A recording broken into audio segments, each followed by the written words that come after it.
mbokk yi salaamaaleykum ñu ngi leen di sant bu baax di leen gërëm rafetlu ànd beeg ñun ci ITV ñeent fukki simili juróom moo tegu ci juróom-benn waxtu bisimilah leen ci xabaaru marax yi li ci gën a fës askan wi yeewoo ci diwaanu benn tali jàpp Grand Yoff ci Arafat ñu ngay daji coono yu métti jëm nag ci ñàkkum ndox boo xam ne moom la ñuy jàng gàllankoor suba ak ngoon guddeeg bëccëg nee nañu kon dañu fas yéene dañuy yendoo ak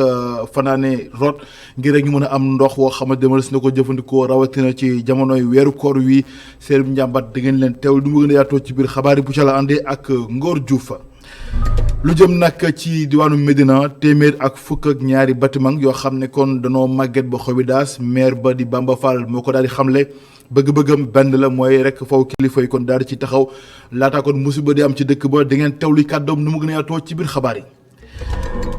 article bu ñu jagleel kon ay bés bi ginnaaw nag ab delloo njukkal ak sargal boo xam ne def nañ ko jëm ci juge ba woon di Samba Sall ginnaaw bu mu génnee àdduna article bi nag directeur publication bu yëglekaay bii di direct news moo ko bindee Pape Diogoy Faye dina dikkaat ak El Hadj Malick Cissé ci waxtaan wi nga xam ne sekk nañ ko rapport yi nga xam ne kon am na diggante politique yi ak ñii di attekat yi ci biir xabaar yi bu jàllandee den leen teewlu nu mu gën a yaatoo ci biir xabaar yi loolu gën a fës mbokk ci xëtub xabaar yi nees kiis bu jàll andi ñu ci faram-fàccee.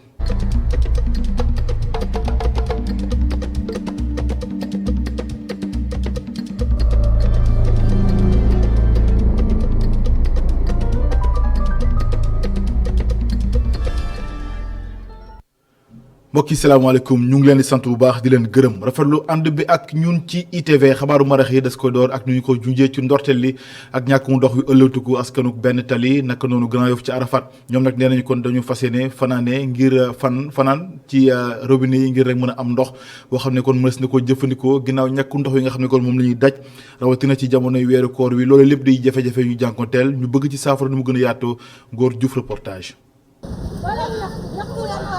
ñàkkum ndox di wéyandi ci ay gox fii ci biir Ndakaaru ba tey usine benn tali ñàkk ndox tere leen nelaw guddi yuñ toll nii lu ëpp ñetti weer lii di ndox gis ko fi doon lu jafe. ñun ça fait 6 mois léegi amuñu ndox waaye fan yi da cee raw ndax daraan siit sax 1h du matin nga toog ci taatu robinet bi ba fajar mais ñuy nodd fajar mu tëj mais fan yi moom siit sa da koo def ñu gën a sonte ñun si camion citerne yi ñun suñu problème mooy def ñuy romb rek ñun def ñuy romb ñun xamuñu lan la moo tax sax tey ñi xëy baare woon tali beeg yëpp. donte ndox mu ngi ñàkk ci bile quartier waaye nag facture yi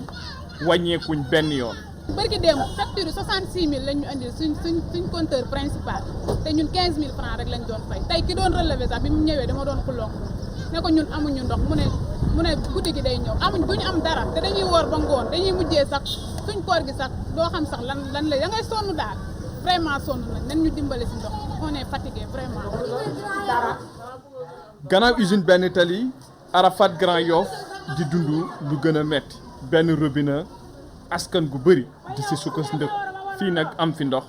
jafe lool. depuis xëdd ba léegi ñu ngi fi di rang di utu ndox mun ñoo fexe ba am te ñoo war a togg ndogu lu toll ni weeru koor waroo mën a ñàkk ndox daal waaw. duñ jot a togg dañuy wër ndox ba sonn duñ jot a togg dañuy rang ba sonn ndox bi du ñëw dañuy am ñii duñu am. ay weer a ngi nii usine benn tali Arafat Grand Yoff di dund ñàkkum ndox mu tar rawatina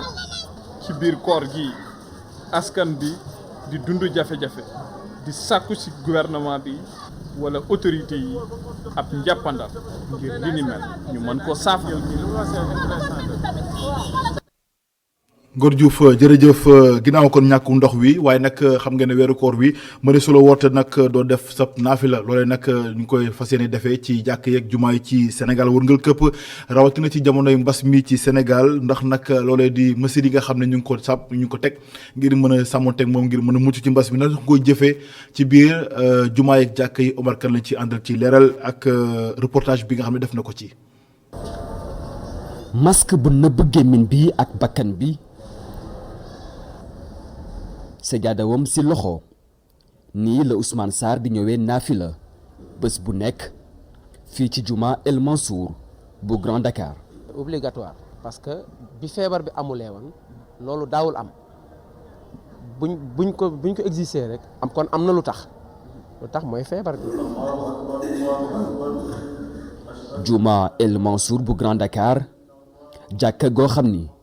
bëri na ñi fi ñëw ci weeru koor gi ngir naafila kooru daaw fekk ñu tëjoon jàkka ji ndax mbas mi ba tax naafila wuñu limu ñu am feebar bi wàññeeku bu baax ak vaccin yi ñëw tax ñu ubbiwaat jàkka ji. xam nga ñun fii si Juma El Mansour tëj nañu ñaari yoon tëj nañu si bi nga xam ne bi gouvernement bi moo waxoon nañu tëj bu demee ba gouvernement bi bu mu bàyyee loolu ñun tamit ñu tijji nekk di julli ba ci kanam deuxième vague bi ñëwaat mu ñëw ak doole ñu tëjaat encore ba ci fan yi mu commencé wàññeeku bu baax a baax a baax a baax te tamit solution am ñàkku yi gis nañu daal li docteur yi wax mu ngi am njëriñ mu ngi tane loolu moo tax ñu ñeme ubbiwaat jàkka ji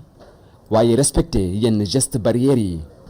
ndax mbas maa ngi fii ba tey. bu njëkk bi distance lañ jëloon boo seetee tap yi di nga gis scotch yi ñu si defoon yi sax nu ñu marqué distance la ñu defoon boobu temps en même temps nga indi sajaad en même temps nga indi masque léegi nag distance bi bàyyi nañ ko léegi da ngay indi sa sajaad rek indi sa masque mesure barrière loolu nag surtout masque bi moom duñ ko baale masque boobu boo indiwul masque doo dugg jàkk ji am na ñu taxaw ñoom ñu ngi nga xam ne ñoom loolu rek la ñuy garder commission boo xam ne bi loolu rek mooy seen njëriñ ñu ngi taxaw di toppatoo loolu kenn du dugg jàkk ji fekk amoo masque. bu fekkee ni sajaada bi nekkul lu obligatoire masque bi moom lu obligatoire la yenn responsable jàkk ji di wër di xool ñi solul masque.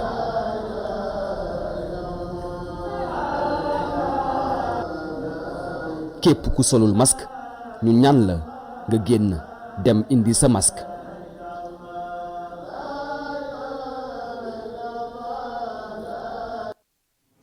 Omar Kane jërëjëf ndax yomb na ñu boole liggéey bi ak koor gi daanaka nag ñu ko mën bëriwul waaye nag tënku ci diine ak bañ a woor loolu lépp kon dina tax ba ku nekk ci ñoom di def seen kéem kattan donte nag la ñuy daj ci weeru koor gi jafe-jafe la ak coono yu metti terewul nag ñoom ñu ngay woor di ay jàmbaar lool ngir rek tënku ci diine ñoo na ci leeral ak reportage bu Astou Kane Cheikh Diop. ay maçon sëgg ci seen liggéey malaxeur grue lépp di dox ngir mën a génne ci suuf ab immeuble R+7 maçon bii di leeral ni liggéey bu laaj Pastef la muy lu metti loolu wante daa doon ab métier bu ñu tàmmal seen bopp ñu yàgg ci loolu. oui absolument bon li nga wax comme ni nga ko waxee sànq liggéey maçonnerie ci weeru koor xam nga yombul te liggéey bu metti la te it en général boo xoolee ci weeru koor ni ñu ko doon liggéeyee. ñu ngi doon liggéey aussi te ci avant koor ton nag la ñu liggéey parce que ñun ay góor yàlla lañu non seulement mais ñun dañoo teel a tett ci liggéey ci wàllu maçonnerie te it nekkul ne koor gi ñëwoon rek da ngeen di wàññi ni ngeen doon liggéey mais non tel n'est pas le cas mais toujours vraiment ci benn circuit boobu la ñuy continuer. lu soriwul dara ñu egg ci ab chantier boo xam ni R+8 Aline Top donte nanguwul woon yëkkati kàddu mu ngi ñu xamal ni. seen métier coono kese la doon jullit moo tax ñuy liggéey boole ci di woor. obligé ndax suñu borom dafa wax ne nit ki da ngay liggéey ba yaakaar ne tey ngay dee mais nga jaamu yàlla ba yaakaar ne tey ngay dee wala nga yaamu ba yaakaar ne dootoo dee yow moo tax c'est obligé en fait dañ koo jàng mu nekk suñu professionnel ça fait 8 ans ñooy ci nekk ci di dund ak moom muy metti ñi di ko gérer ba keroog yàlla may ñu ci ay yeneen ak yeneen ñu ko yor. ok mais koor gi dina ci métti nag dina joué ndax xam nga ñàkk lekk ñàkk naan neexul en fait nga ñëwaat di liggéey ci bâtiment si looy liggéey bâtiment rek dafa diis asumalaak boo lekkul naanoo. donte ne dañuy daj coono ci weeru sell wi maçon yi duñu jot ndàmpaay. bon non amul juuti ay ndàmpaay yu ñu ci teg noonu rek lay demee même scénario mooy kon jusqu'à présent waaw mënoo ci ñàkk gis sa bopp ndax góor dañoo naan liggéey moo ko war te it boo amul bi li ci gën am boo amee li ci sës rek jëlal y a pas de souci donc pay mi taxul ñu naan vraiment pay bu à 100% rek mais bon c'est pourcentage bu acceptable la 50% la daal on peut dire. ñuy liggéey di ci def seen kàttan yépp ci naaj bu tàng bi boole ci xiif sonn te duñu mën a naan maçon yi dañuy daj coono bu metti ci weeru koor bi boole liggéey ak woor du lu yomb ci ñoom. Asukan ko gërëm bu baax a baax xam ngeen nag tey yema ko fukki fan ak juróom-ñaar ci weeru avril di bés bu màgg ci yoonu murit ndax bés boobu nag la Serigne Saliou Mbacké ak Cheikh Béthio Thioune daal di kon gisante woon noonu nag bés boo xam ne ñoom ca tàkku ni saa su jotee dañ koy daal di màggal ñu ngi ci bu mu jokkoo bi ak Moustapha Thioune di taskatu xabaar waaye itam féete foofule Moustapha ñu ngi lay nuyu bu baax a baax mbaa yaa ngi ci jàmm. maa ngi lay fay bu baax a baax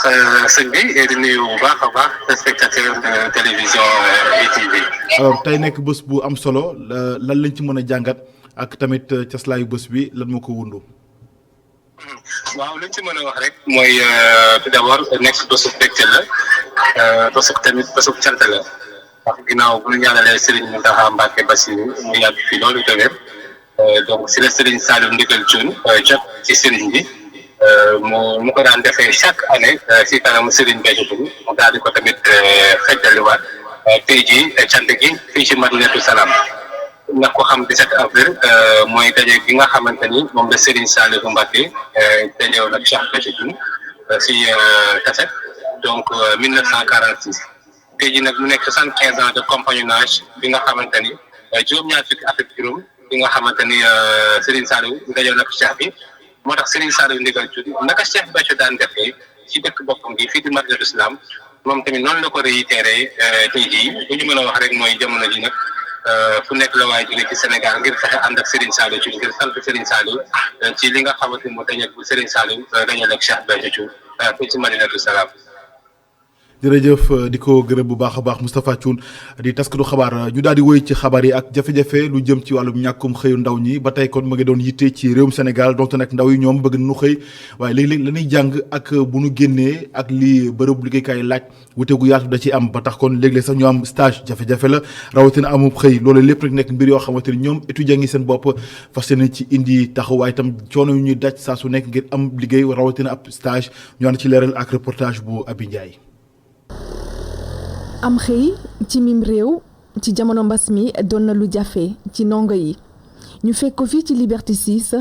ndongo bi mu ngi wax jafe-jafe yi muy jànkonteel ngir am xëy. def naa ko comme jeune yëpp de parce que boo commencé jàng juste boo commencé jàng comme fii nii dañ la naan dañ lay exiger stage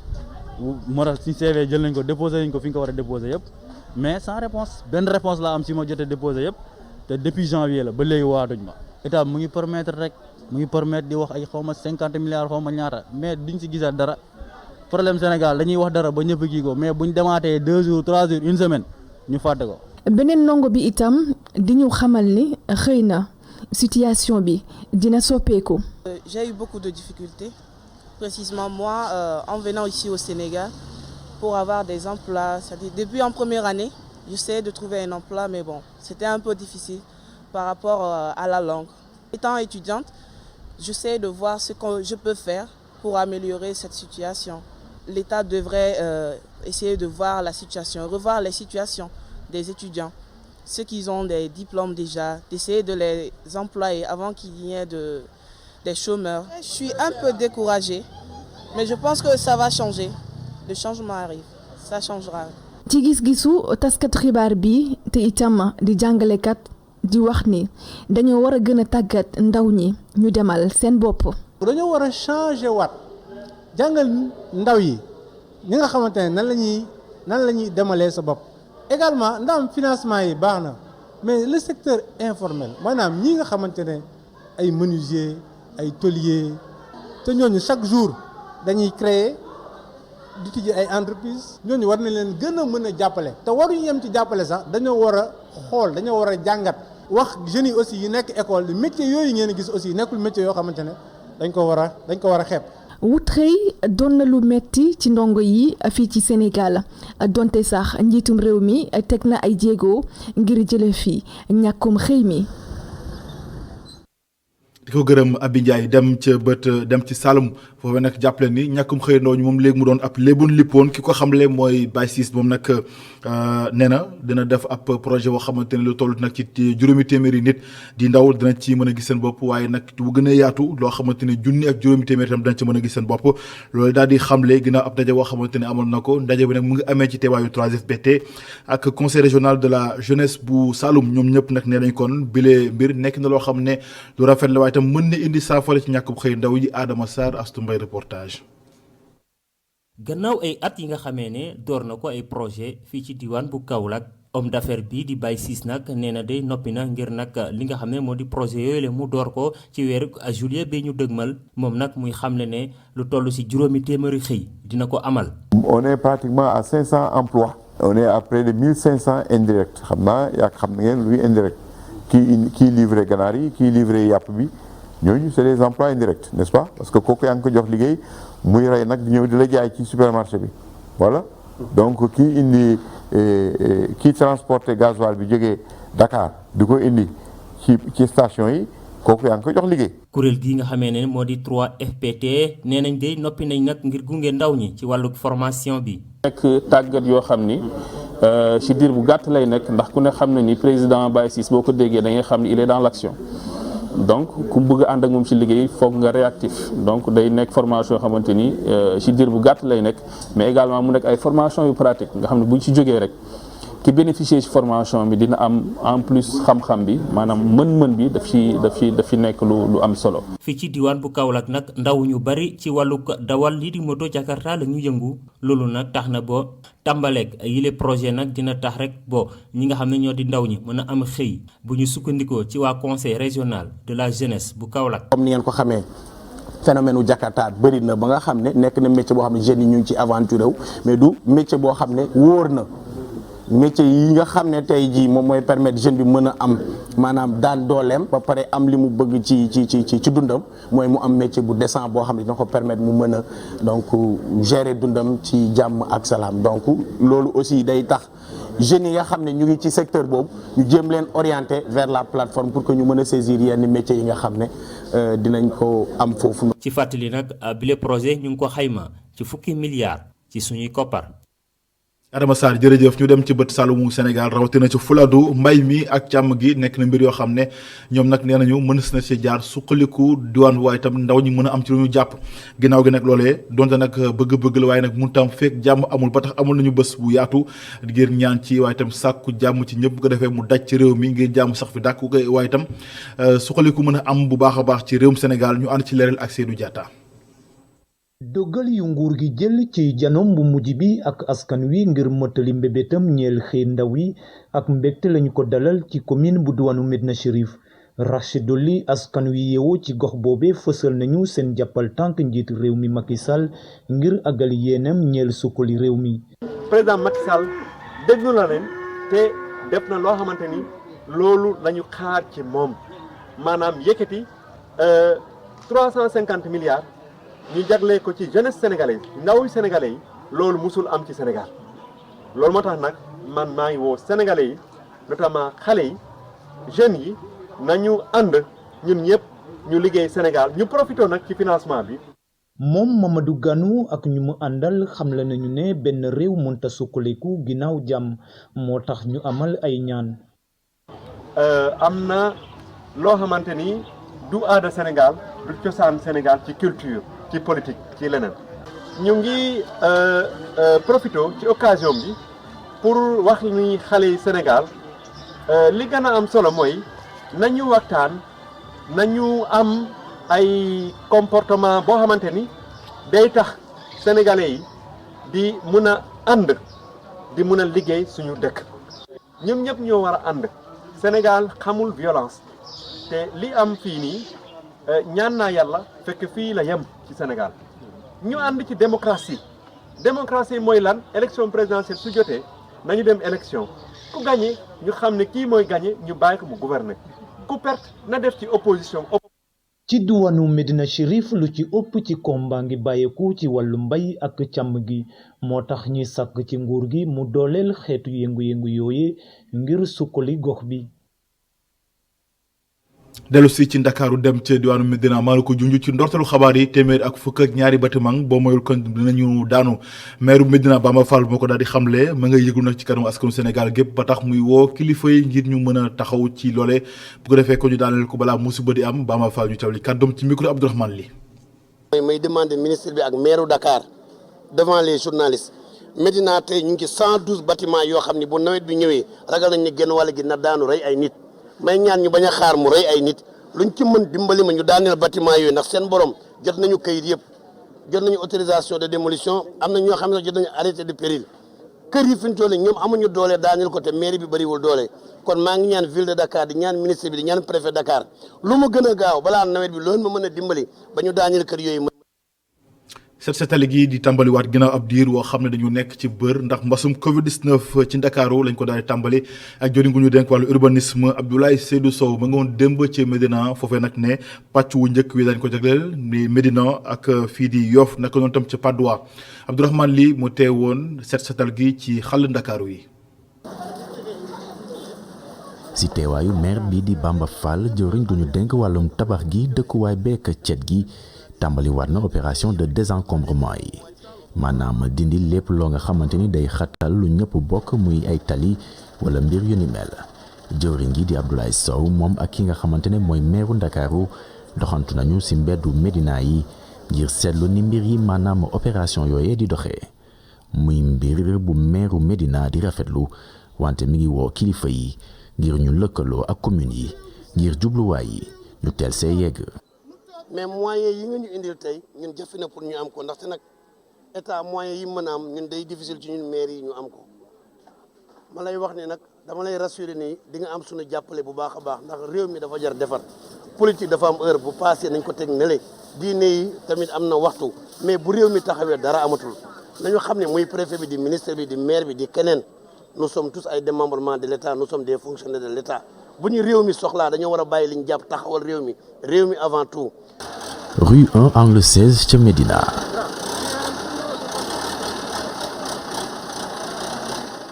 si koñ yi nga xamante ni dañu si doon seetlu ay woto yu fi doon gaare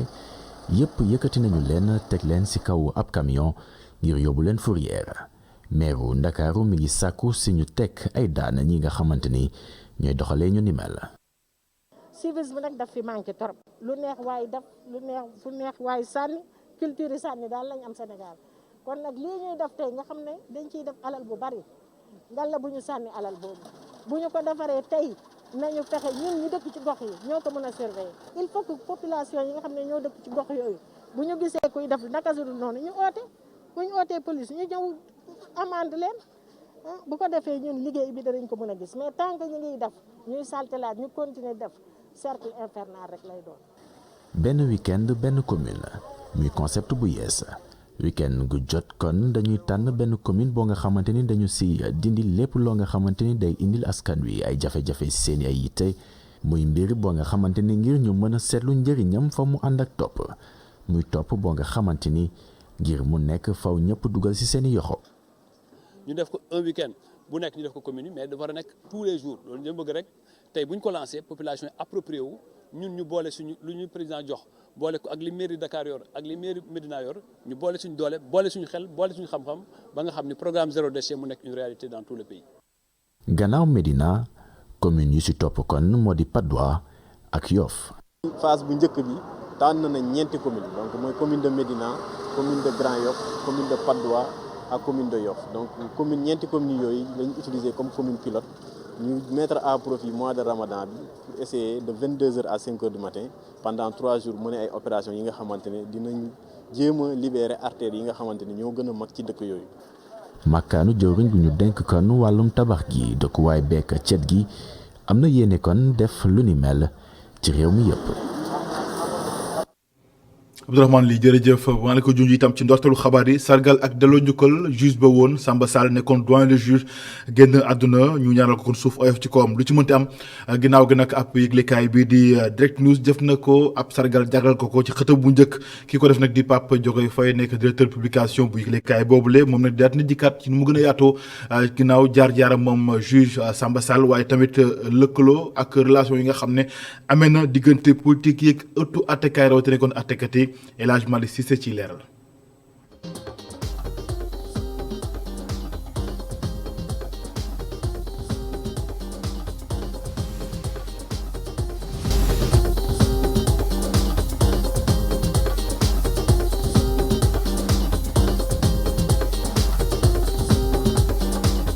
Charismatique doyen des juges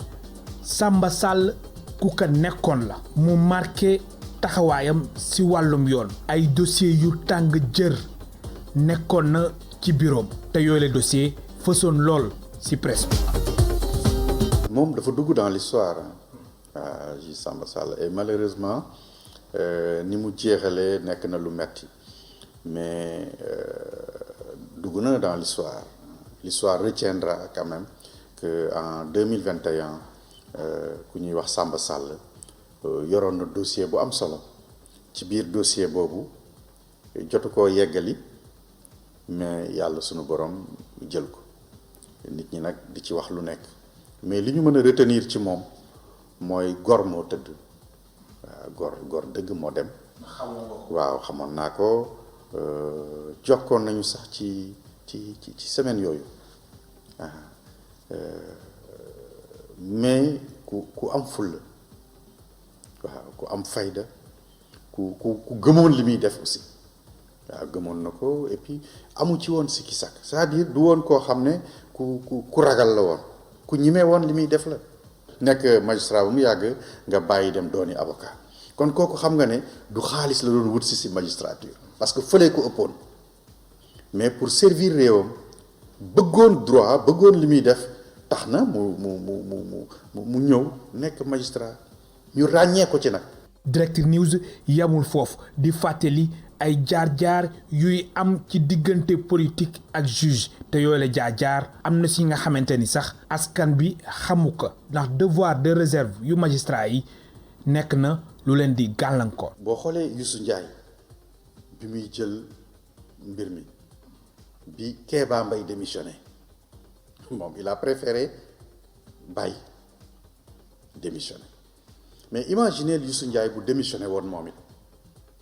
ne oh non lii mënuma ko jot parce que proclamation résultat la fa lañ toll woon opposition bi di menacer di wax ne dañuy taal réew mi su fekkee ne nangam ak nangam di attaquer le président du conseil constitutionnel ak les sages imaginez Youssou Ndiaye à l'époque bañoon kon régime bi daanu Sénégal dugg dans le chaos parce que ñaari président conseil constitutionnel la yu démissionné ndoo ak kenn ku faatu mais ça pose problème su boobaa régime bi day daanu mais courageusement Youssou Ndiaye def ko jël bi ko Abdou Diouf di wax ne ko dama la bëgg mu ne ko foo ma yóbbu ma dem mu ne ko amul problème courageusement jël ko rendre le droit Cheikh Tidiane Diakhaté amul luñ ko yàqul woon ak les 5 sages xas leen menacé de mort dañuy taal réew mi nangam ak nangam élection yi jàll Macky Sall bokkoon na ci ñi nga xam ne ñu ngi ko doon ngañ ak les 13 opposants yi nga xam ne bokkoon nañ ci coalition boobu waaw mais ñooñu keroog bi ñuy def prestation de serment li leen Cheikh Tidiane Diakhaté wax man foogoon naa ne politique yi jëlee nañ ci leçon mais malheureusement jëlewuñ ci dara. ñi yëngu ci wàllum politique ñu ci bari di xool nu ñuy nasaxalee institution judiciaire mu nekk lu doy waar ci gis-gisu directeur de la publication bu journal bi yamul foofu mu ni àtte bu ñuy àtte politique yi warul tax ñu ñàkk di ormal magistrat yi. exemple Khalifa Sall ñu ne bi ñu xoolee dossier yi enquêté y a eu de fausses factures yoo xam ne bañ ko remonté ki ñu wax ne moo ko jaay kooku nee na du jaay ceeb jaayul dugub waaw mais bu fekkee ne loolu am na juge bu téye dossier boobu mais du gis politique moo toog jàkkaarloog moom un citoyen lañ ko indil nit koo xam ne kii nee nañ lii la def ñu produire ay documents su fekkee ne loolu moo nekk ci biir document am yi mais kooku xam nga du la bàyyi nga dem mais tout le temps dañuy bëgg yenn saa yi attaquer le président de la République wax ne moom moo ma def nangama moom moo ma bëgg a tuumaal moo bëgg def ni doo gis benn politique bu ñuy jàpp même loxo ci poos mu nangu tuumaal nañ la cela ne veut pas dire que yaa ko def mais quand même bu la justice woowee am naa yaakaar ne da nga war a dem wuy ji ba pare ñoom ñëpp boo xoolee ñoom ñëpp benn lañ ci fànn boobu koo ci ne nangam rek mu ne def ma bëgg faagaagal nangam xam nañ ne man je suis un candidat sérieux et que man naa nangam waaw loolu aussi dafay am yoo xam ne yi il faut ñu bàyyi ko comme ça sunu justice bi mën a def liggéeyam. doyen des juges bu premier cabinet boobule poste ñu bëri teg ci seen gët waaye ki war a wuutu Samba Sall war na nekk magistrat bu am fulla am fayda naka noonu mu am expérience. yorul dossier yu ndaw c'est le doyen des juges dossier yu ponkal la daan yor yoo xam ne yii tey bu ci àndul ak sagoom àndu ci ak xelam ak xelaatam mais mën na basculer réew mi mais courageusement la jël ba pare boo xoolee même ñi mu jox mandat de dépôt dañ ko respecté soo dégloo Assane Diouf wala nga déglu Guy Marius Sagna du moins ak ñeneen ak ñeneen da ngay ñëw mu dalal la waxtaan ak yow ba ci Sonko moom deful témoignage certes mais am na avocat bu wax ne daf ko daan abal sajaadaam bu bëggee julli mu julli ñu toog waxtaan am na juge yoo xam ne sañoo leen laaj loolu dañ la ko dul may sax mais pour won la rek moom ouverture d'esprit ak aussi dal gi mu dal mais loolu moo tax remplacer ko du yomb magistrat bu am fulla la war a doon am fayda am expérience ba pare nag ay naataangoom wekk ko parce que boo jëlee ku naataango yi wegul liggéeyam du neex liggéeyam du yomb mais foog nga jël koo xam ne même bu amul unanimité parce que nit amu ko mais nga jël koo xam ne kii wekk nañu ko ñi muy liggéey dool wekk nañu ko bu baax a baax ba pare aussi koo xam ne mën na dalal aussi xelu sénégalais yi parce que xam nga réew ñi ngay àtte buñ la wóoluwulee sa àtte du am solo. dawul coow ci xët yéenekaay bii di Direct News ni Samba Sall servir na bu baax justice ci réew mi ñu ko doon woowee bàcc ay dossiers yu tàng jër la gérer ak responsabilité naka noonu ak éthique.